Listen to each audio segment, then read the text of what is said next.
इस क्वेश्चन का right percentage देखो कि जो स्टूडेंटों ने इसको सही किया था। जो अटेम्प्ट राइट हुआ ये वाला क्वेश्चन, ये मात्र 2.73 2.73% केवल इस पजल को सही कर पाए।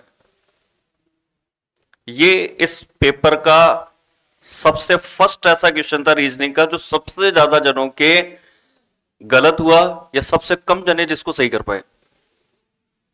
इस पजल को देखते हैं अपन। 6 एक ही भवन के अलग अलग तलों पर लोग रहते हैं। भवन में सबसे नीचे वाले तल का क्रमांक 1 है, उसके ऊपर वाले तल का क्रमांक 2 है। और ये सब घिसी पिटी लैंग्वेज आती है कि 1 ये है 2 ये है, ये पढ़ना नहीं अपने को, डायरेक्ट आते हैं अपन।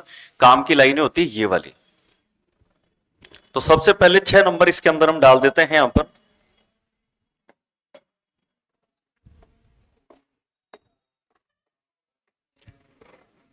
डी के लिए तो डायरेक्ट ही हमें नंबर कहा गया कि एक अभाज्य क्रमांक वाले तल पर रहता है। तो अभाज्य नंबर कौन कौन से हैं 1 से 6 तक की गिनती में? एक भी होता है क्या अभाज्य? 2, 3, 5 ये अभाज्य नंबर होते हैं। डी इनमें से किसी एक जगह पर रहेगा। जिन तलों पर डी और ए रहते हैं उन तलों के क्रमांक का गुणनफल कितना आना चाहिए गुणा करने पे? 8। डी को ऐसा नंबर इन तीनों में से दो जिससे कि उस नंबर को गुणा करने से किसी नंबर से 8 आ जाए। क्या 3 को गुणा करने से कभी 8 आ सकता है? 5 को गुणा करने से 8 आ सकता है कभी?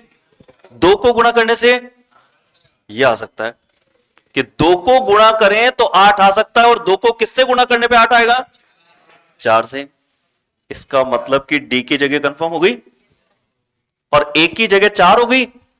तो जो उसकी शर्त थी कि जिन तलों पर डी और ए रहते हैं उन तलों के क्रमांकों का गुणनफल 8 है, तो ये जो क्रमांक 2 और क्रमांक 4 हैं इनका गुणनफल 2 गुणा 4 मिलके कितना हो गया? 8 हो गया। इसके बाद आगे जाते हैं तो कहता है कि ई बी के तल के ठीक ऊपर वाले तल पर रहता है। ई अगर बी के ठीक ऊपर रहता है तो ठीक ऊपर रखने के लिए केवल यही जगह, तो ये बी के ठीक ऊपर रखने के लिए जगह ई की ये हो गई। अब हमारे पास क्या लाइन बची? तो लाइन बची कि जिन तलों पर ए और सी रहते हैं उन तलों के क्रमांकों का योगफल कितना है? 7 है। तो किस किस का कहा? ए और सी के तलों का योगफल 7 है। तो ए और सी कहां पे होगा? 3 पे, क्योंकि इन दोनों को ए और सी को 4 और 3 पे बनाएंगे तो इनका जो योग है वो 7 हो जाएगा। एक व्यक्ति बचा है, कौन सा बच गया इसमें? एफ। एफ को यहां नीचे नीचे कर दिया अपन ने। अब प्रश्न, डी और ई के तलों के बीच के तलों पर कितने व्यक्ति हैं? तो ये है डी और ये है ई, और इनके तलों के बीच में कितने लोग हैं? 3। तो इसका जो राइट आंसर है वो होगा डी वाला। और इस क्वेश्चन का जो सही राइट और रॉन्ग का रेशियो होना चाहिए था वो ये होना चाहिए था कि 67 जो परसेंट स्टूडेंट थे उन्होंने इसको किया था राइट, कि 67% ने राइट किया था, मगर बोर्ड ने तो गलत माना उनको, क्योंकि बोर्ड ने गलती करी है। अभी टेक्नीशियन के पेपरों में और आरपीएफ एसआई के पेपरों में रेलवे भर्ती बोर्ड द्वारा बहुत सारे क्वेश्चन पर ऑब्जेक्शन रहे थे। ये क्वेश्चन इतना लेवल का नहीं था कि मात्र जो है 2.73% इसको राइट कर पाते। ये 2.73 तो वो लोग हैं जिनका गलत आंसर था, मगर इन्होंने इसका जो आंसर माना था वो आंसर ये नहीं माना था। इसमें से इसका आंसर जो माना था वो इन्होंने माना था ये वाला, जबकि वो आंसर नहीं है। तो ऐसे बहुत सारे क्वेश्चनों में डाउट थे, गलत आंसर बोर्ड के द्वारा दिए गए थे। तो दिखने में ये लग रहा है कि ये क्वेश्चन इतना टफ होगा कि मात्र इतने से लोगों ने राइट किया। क्वेश्चन तो आपने देख लिया होगा पढ़ के, इतना कोई टफ नहीं है वैसे ही है, ठीक है ना। तो क्वेश्चन ठीक ठाक है और यहां पर जो आंसर इन्होंने माना वो गलत है। जैसे हो जाता ना कई बार से, मेरे को भी दोबारा कॉपी चेक करनी पड़ती है कि यार चारों प्रश्न जो है गलत कर दिए, तो आंसर एक बार दोबारा मिलान कर लेते हैं। तो ये वैसी समस्या है यहां पर कि इस क्वेश्चन का जो सही आंसर था वो उस बोर्ड ने मान करके कॉपियां चेक की नहीं है। इसलिए ये क्वेश्चन ऐसा क्वेश्चन बना जो सबसे कम जनों का सही हुआ, जबकि वास्तविकता में ये नहीं था। तो ये रेलवे भर्ती बोर्ड के द्वारा इसका गलत आंसर मान लिया गया था, इस वजह से समस्या हुई। मगर हम ये कह सकते हैं कि अब हमें आने वाले समय में बिल्डिंग पजल के इस तरह के क्वेश्चन को भी फेस करना है। और ये इस तरह के पजल कोई ज्यादा मुश्किल पजल नहीं है। ये पजल मैंने सॉल्व करा ही दिया, एक पजल ऐसा मैंने आपको दिया ही है। अगर उसमें ज्यादा दिक्कत लगेगी तो उसको कल क्लास में और सॉल्व करा देंगे। अब पजल के ओल्ड पैटर्न को हम पिछली क्लास में देख रहे थे। अगर उन्हीं में पजल के और पैटर्न देखें कि कभी घूम फिर करके पजल आए तो और कैसा आ सकता है। तो पजल जो है पुराने पजलों में इस तरह के जो पजल हैं जानकारी के, जिसमें कि एक साथ 3-4 क्वेश्चन पूछे जाते हैं, हो सकता है वापस कभी ये पैटर्न घूम के आ जाए, क्योंकि चेंज तो होता है। सेम डिक्टो ऐसा नहीं होता कि हर बार एक जैसी चीजें दी जाए। तो यहां पर यदि हमें इस तरह के पजल करने हो तो कल तो क्लास में एक ही पजल ऐसा हो पाया था, एक क्वेश्चन और ऐसा ले लेते हैं अपन। आईएएस 2017 के पेपर में ये वाला पजल आया था और इसमें व्याख्याता बताए गए 7 हैं जो अलग अलग शहरों से संबंधित हैं और प्रत्येक जो व्यक्ति है वो अलग अलग विषय का व्याख्याता है। 2 जानकारी हो गई, अलग अलग शहरों के हैं और अलग अलग विषय के व्याख्याता हैं। तो पजल कोई सा भी हो, व्यक्तियों की जो जानकारी है वो सबसे पहले लिखेंगे इसमें अपन। ये व्यक्ति हैं इसमें,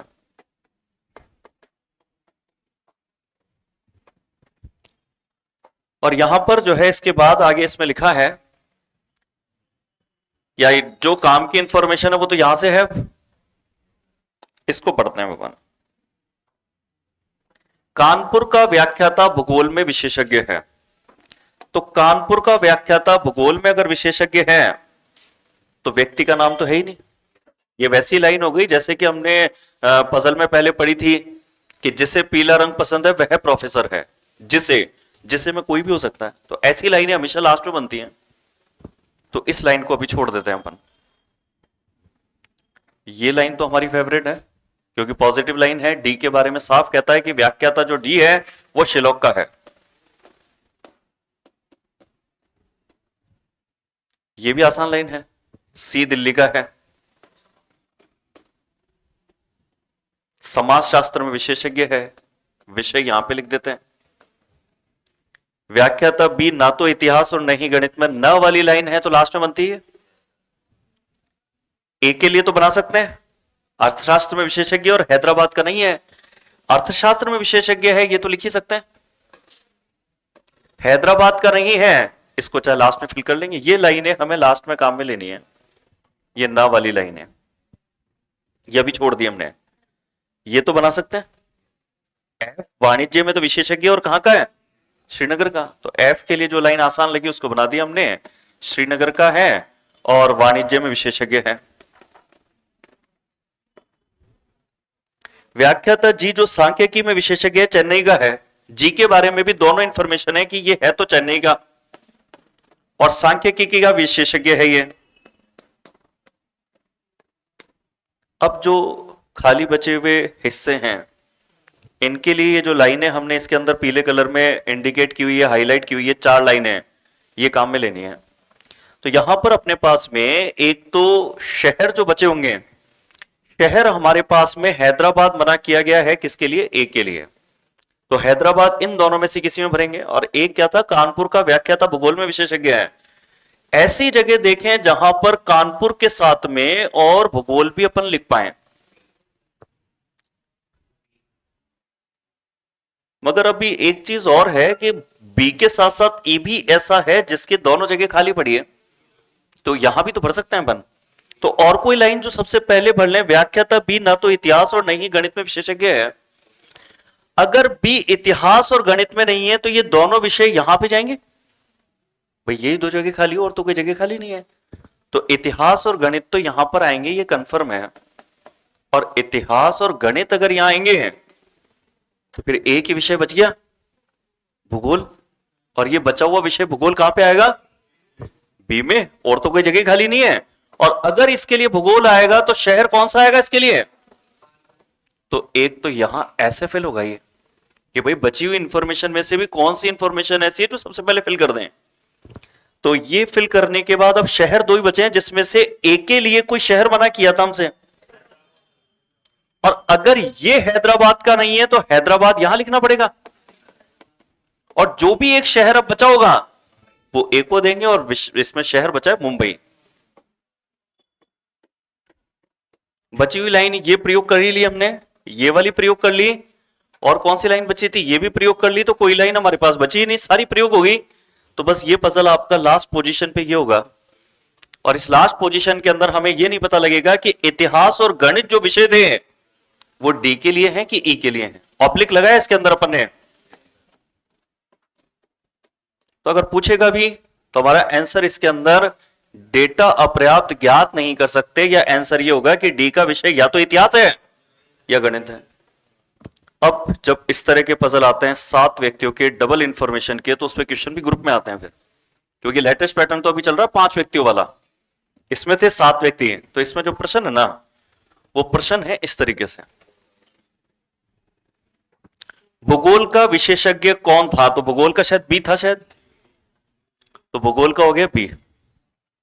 इसके बाद में अर्थशास्त्र में विशेषज्ञ व्याख्याता किस शहर का है,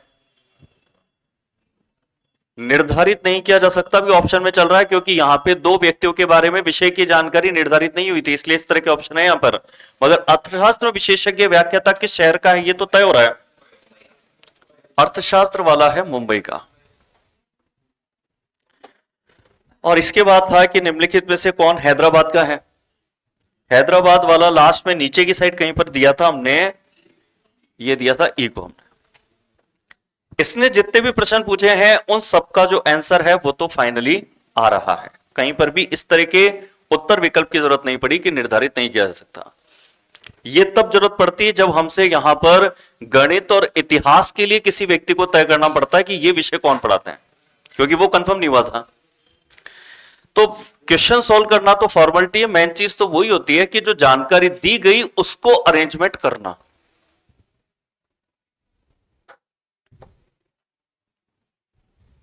एक और इस तरह का क्वेश्चन ले लें अपन, 17 का ले लिया, एक आईएएस 2018 का भी ले लें। वैसे रीजनिंग हम इस तरीके से पढ़ रहे हैं कि एग्जाम कोई भी हो, किसी भी लेवल का हो, कोई चैप्टर अगर हमने पढ़ लिया तो उसका क्वेश्चन हमसे सॉल्व होना ही चाहिए हमसे। पजल में ये क्वेश्चन देखें जिसमें 4 ही व्यक्तियों के बारे में जानकारी है, तो बहुत छोटा प्रश्न लग रहा है दिखने में, मगर यहां इंफॉर्मेशन 2 की जगह 3 हो गई है। एक है शहर, एक है कॉलेज, और एक है राज्य। तो अगर व्यक्ति कम है तो इंफॉर्मेशन इसने ज्यादा कर दी, तो व्यक्ति इसके अंदर जो 4 व्यक्ति हैं उनके नाम लिखे हैं, तो वो 4 व्यक्ति हैं ये, और 4 व्यक्तियों के बारे में जो जानकारी है ये तो लाइनें पढ़ने का मतलब नहीं है, डायरेक्ट आ जाते हैं काम की लाइन पर यहां पे। मगर हां ये जरूर लिख सकते हैं कि ये जो चीजें दी गई थी, एक तो शहर जमाने हैं, एक कॉलेज जमाना है, और एक राज्य जमाना है। अब ये जमाने के लिए हमारे पास में पहली लाइन बड़ी आसान है, डी के बारे में जानकारी मिल रही है इससे। डी असम में पड़ रहा है, तो डी असम में पड़ रहा है, तो असम एक राज्य है।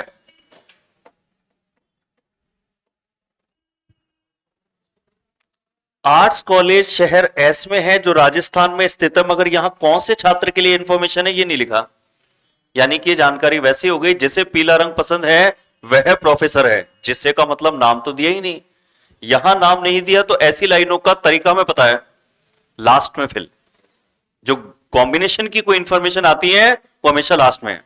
और जब पजल की लाइनें पढ़ते समय आपको उनका डिसीजन पहले बताओ, क्रम पहले बताओ कि इनको कब फिल करना है, तो पजल आसानी से सोल्व होते हैं। एक का तो आसानी से दे रहा है, एक कॉमर्स कॉलेज में पढ़ रहा है, तो एक के लिए कॉलेज में आगे यहां लिख देते हैं कॉमर्स कॉलेज, और बी शहर क्यों में पढ़ रहा है, साइंस कॉलेज केरल में स्थित है, केरल में साइंस नाम तो दिया ही नहीं इसने, तो फिर अब हमारे पास ये दोनों हिंट बचे हुए हैं, एक ये था और एक कौन सी लाइन छोड़ी थी, ये वाली। पहले इसको पढ़ते हैं, इसमें बहुत सारी इंफॉर्मेशन है एक साथ। ऐसा व्यक्ति चाहिए जिसके लिए कॉलेज तो आर्ट्स लिख पाए, शहर एस लिख पाए और राज्य कौन सा लिख पाए, ऐसा चारों में से एक व्यक्ति सी, क्योंकि उसने एक ही जगह ऐसी छोड़ी है जहां पर तीनों जगह खाली पड़ी है अभी। तो यहां पर कॉलेज तो लिखते हैं आर्ट्स, और आर्ट्स कॉलेज के साथ राज्य लिखते हैं राजस्थान, और शहर इसके अंदर बताया गया एस। अब इस वाले हिंट का प्रयोग करते हैं। साइंस कॉलेज लिखेंगे केरल के लिए, कि साइंस कॉलेज के साथ केरल भी लिख पाए, तो बी के लिए लिख सकते हैं, क्योंकि कॉलेज दो जगह खाली थे, मगर राज्य भी अगर खाली देखें साथ में तो वो यहीं पे है केवल। यहां पर हम साइंस कॉलेज के साथ लिख पाएंगे केरल को। अब चार राज्य में से एक राज्य यहां पे आ जाएगा, तो वो राज्य इनके अंदर कौन सा बच गया, गुजरात। और एक कॉलेज बच गया होगा, इंजीनियरिंग का कॉलेज बच गया होगा, ये रहा। चार कॉलेज में से तीन भर दिए थे, डी के लिए इंजीनियरिंग कॉलेज।